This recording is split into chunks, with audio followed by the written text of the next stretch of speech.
जय माता दी दोस्तों, स्वागत है आपका हमारे चैनल में। आज हम आपके लिए एक ऐसी कहानी लेकर आए हैं जो आपको जरूर पसंद आएगी। ये कहानी है चटपटा माता की, जो अपने भक्तों के दिलों में बसी हुई है।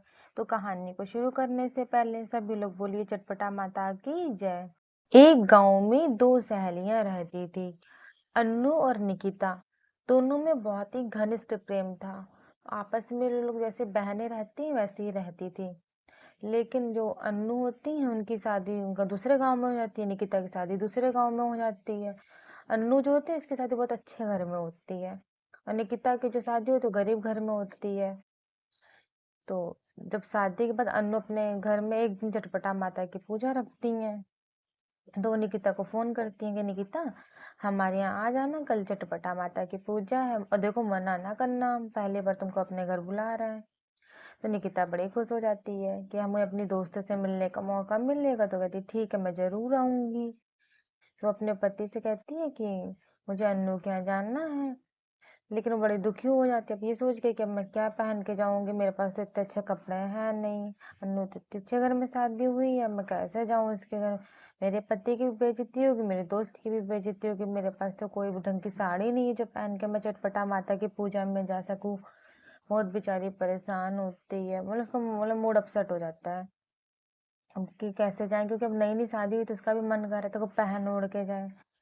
तो लेकिन जब दुखी हो जाती है तो मतलब सो जाती है दुखी होके।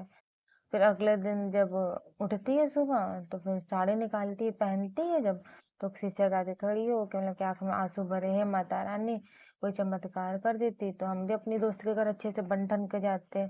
हम भी चटपटा माता की पूजा करते तो अपने दोस्त को बुलाते।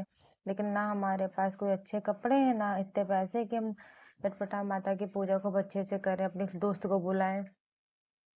देखो जब साड़ी लपेट रही होती है तो जब घर से बाहर निकलती है तो उसका पति उसको देखता है, कहता है अरे तुम्हारी साड़ी तो बहुत सुंदर लग रही है। उसकी साड़ी जो थी खूब खूबसूरत साड़ी में बदल जाती है, और जो उसके गहने थे वो सब चेंज हो जाते हैं ऑटोमेटिक। तो वो देखती है जब अपने आप को तो बड़ी खुश होती है, कहती है, ये कैसा चमत्कार है। तो उसका पति कहता है कि ये कैसे किया तुमने, तुम्हारे पास तो इतने अच्छे गहने इतनी अच्छी साड़ी है, तुम तो कल से रो रही हो मेरे पास कपड़े नहीं है साड़ी नहीं है, मैं कैसे जाऊंगी। तो कहते अच्छा चलो कोई बात नहीं, पहले मुझे अपनी दोस्त के यहाँ भेजिए और फिर मैं आपको कहानी बताऊंगी क्या हुआ। अपनी दोस्त के यहाँ जाती है, चटपटा माता की पूजा करती है। उसकी सहेली भी बड़ी खुश हो जाती है अपनी सहेली को देख के बहुत दिन बाद कि अरे मेरी सहेली आई है, दोनों मिलकर घंटों बातें करती हैं। फिर उसके बाद वो अपनी सहेली जो थी अन्नू को बताती है सब चमत्कार के बारे में, और कहती है कि मेरे यहाँ भी चटपटा माता की पूजा है, तुम भी जरूर आना। अब अन्नू भी बड़ी खुश हो जाती है कि निकिता के घर में भी चलो दिन बहुर गए। तो निकिता आती हैं, अपने पति को सारी बात बताती हैं, चटपट माता की पूजा करती हैं। तो जैसे उनके दिन बहुरे वैसे सबके दिन बहुरे।